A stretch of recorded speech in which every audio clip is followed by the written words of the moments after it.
Welcome back to the channel. We continue to learn Power BI, and in today's video, we are going to take a look at the Power BI ribbon, some of the changes. It is now 2024. We are filming this in May, and they have made some changes to the Power BI ribbon in the last few months and in the last 6 months that you may not be aware of. So this is an introduction to Power BI and the Power BI ribbon.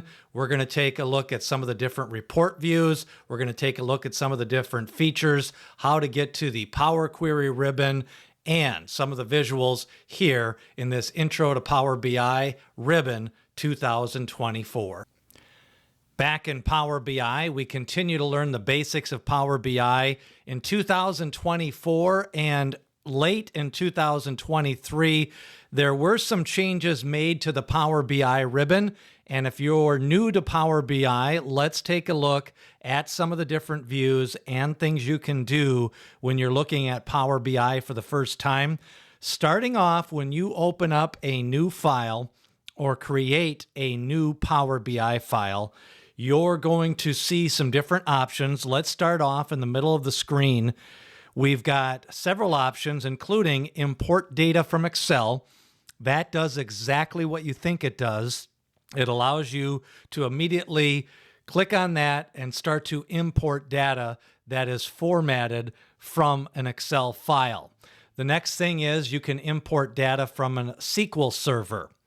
Then you can paste data into a blank table, or you can use sample data. Now that's to get you going, because really with Power BI, until you have some data into your report, you really can't do much with a lot of the tools, and they are going to be grayed out. So when you take a look at your Power BI ribbon, some of the options will be gray until you get some data into the report. So that is a first quick glance at what you can do to get data into your report. Now, in Power BI, there are 3 different views that you're going to refer to a lot of times. And in the last year, the 4th view has been added, called the DAX transmitter view. So we're going to take a look at that, the DAX query view, after we take a look at some of the different ones. Now, the report view has been in Power BI, and not much has changed from this from the general overview. They've added some additional visualizations, but the early quick look at the report view has not changed in the last couple of years. So the report view, this is where you're going to do things like get data, and you can bring in a shortcut from Excel Workbook, the OneLake, the SQL Server, or you can enter data. And then you can also start to work with inserting data, modeling, the view ribbon, the optimize ribbon, and the help option in the Power BI ribbon.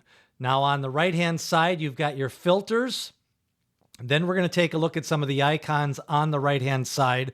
But first off, we're going to go next to the table view. That is the second most common area that you will be taking a look at in some of the different views. Now, again, until we have some data in there, there is going to be nothing showing. And we're going to show you how the table view looks when we actually bring in some data. The third view is the model view. Now, the model view, again, until you have some data in there, you're not going to be able to see anything in the model view. And then the final view added in late 2023 and expanded upon in 2024 is the DAX query view.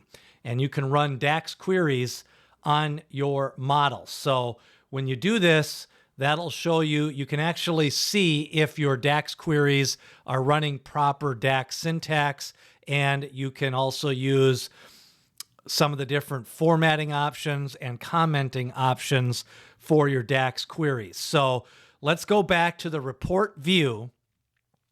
We're going to show you, if you use the sample data, you're going to get an example to load sample data. It's going to establish a connection, and then you're going to see some options. So you're just going to click on financials, and your Power Query options will show. You can either load that data, transform the data, or cancel. So we're just going to load this data because I want to show you the changes to that second view.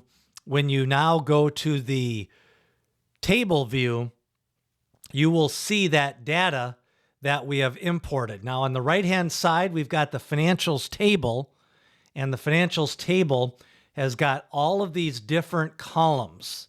And you can see some are different formats. You've got numbers, you've got text-based, you've got a date field. But when we now go to the table view, that is where you'll see your actual data. And this is where you get the option to use some of your table tools. You can also still get your help option. You can go back to the home screen, or you can add additional tables, and then you would start to build out your model. Now you can build a new measure from the table view. You can also add a new column, and you can add a new table. So those are some of the different options from that table view. Now, a lot of times in Power BI, there's different ways to add new measures, and new measures is really just a formula syntax. We've got videos on the channel on learning DAX, but this is really your first look, if you're new to Power BI, on how to get into the ribbon and take a look at some of the different features.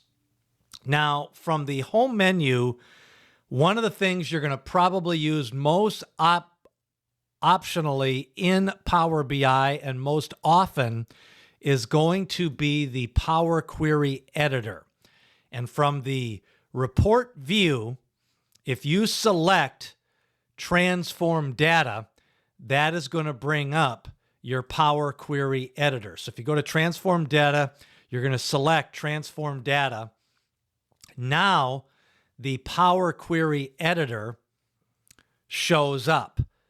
And if you have not used the Power Query Editor, since we have loaded this sample data, the first thing that comes up is that the preview may be 229 days old. Now that's because that is the last time I loaded in the sample data into Power Query. If you are loading the sample data in for the first time, that message will not come up. So I'm just going to hit the refresh button just to get that message out of there. But that is why that message showed up. So now we have our data. Now Power Query, quickly, we're not going to get into Power Query in this video because we've got several videos on Power Query on the channel.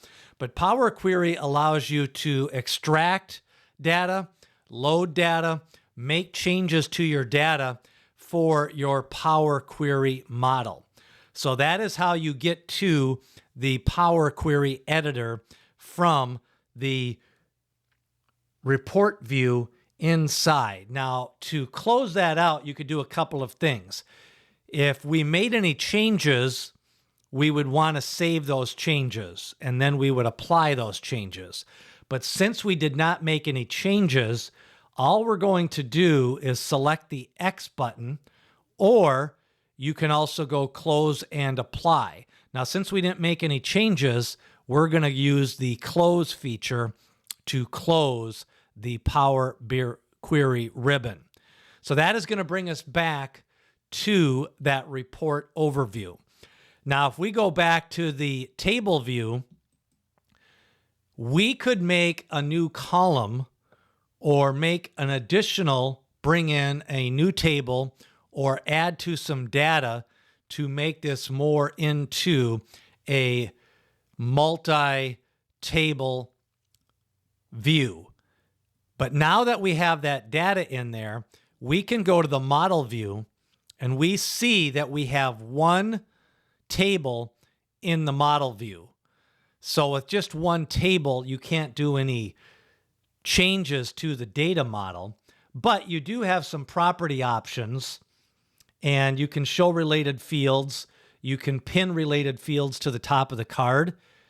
And additional things you can do with your more options feature is, again, you could create a new measure, you could create a new column, you could refresh your data, or you could edit the query. Now, with the properties, you could either change the name of this table. So the table's name was financials. But if you wanted to name this financials test, you could add that on.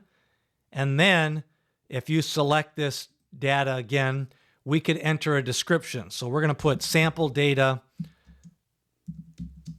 from Power BI. So that way, if somebody else was opening up this file, they could see what this data came from, where it's from. Now, we're going to be using some of the synonym features.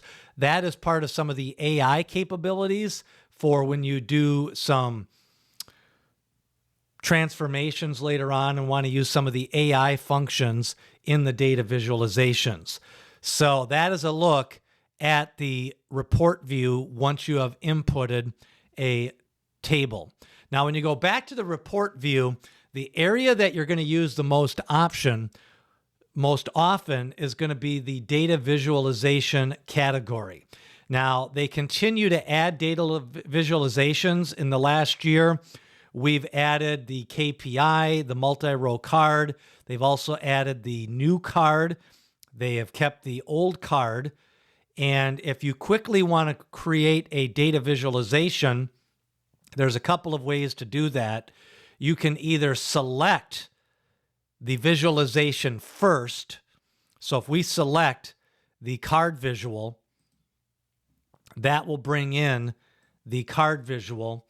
And then from our financials model, we could bring in the profit column, and that would bring in a number. So the sum of the profit is 16.89 million. Now, with that in there, then we could start to make changes to that visual. And that is where we go into the build options. Over on the right-hand side, you've got your data, then you've got your build, then you've got your formatting options. So we're going to format this visual. And if we wanted to rename that, right now it's called sum of profit. And we could rename it's a sum visualization. You could have it be average, minimum, maximum, the count, different types of functions from that visual. A second way to create a visual would be to just bring in the item that you want to create into a visual. So if we bring in the country field, now we have our different countries, and then we bring in our profit. We can see the profit by country. Now this defaulted to a clustered bar chart, but if we wanted to go back to a table, we could see that by country, the profit of each of those countries. So that is a look at the basics of data visualization.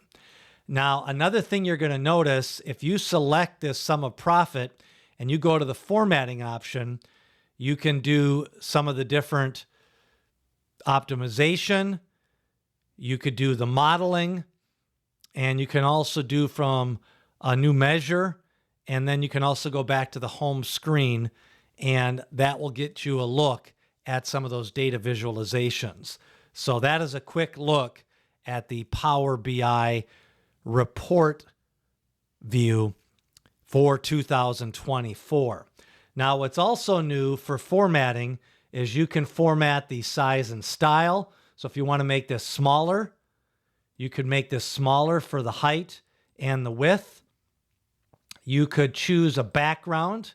Right now it's got a white background, but you could choose a purple background. And you could use a visual around the border. Currently that is black. You could choose another option. You'd have to turn that option on. So those are some of the different visualizations from the format. So the key thing is you've got your data, and then you've got your format. Now from the view menu, you can add in things like grid lines. You could turn that on or off. You could snap to grid if you want to add the grid lines, and then if you want this to snap to the grid to make it more exact. You can also take a look at the bookmarks. That is an option. We've got a video on bookmarks. If you want to add in a selection option, that brings in the order of the layer orders. And you can also remove the formatting option. If you choose the format option, now that disappears from the right side. So you can customize how you want your different filters. And then to close these, you would just hit the right arrow. So now the filters leaves. If we want to bring that back, we bring out the filters. If we want to have more area on the report overview, we can get rid of the data. So now we have a bigger area to work with. To bring back that data, we can bring back the filter, and then we can select on the top icon for the data. So that is a look at some of the functions in the report view and the table view, and also the model view in 2024. Again, we did a video on the DAX query view. We'll be updating that with some of the new options. As you start to learn DAX, you'll definitely want to comment on your DAX measures, format your queries correctly, and take a look at some of that different features in the DAX query view. That is a look at the Power BI ribbon in May of 2024.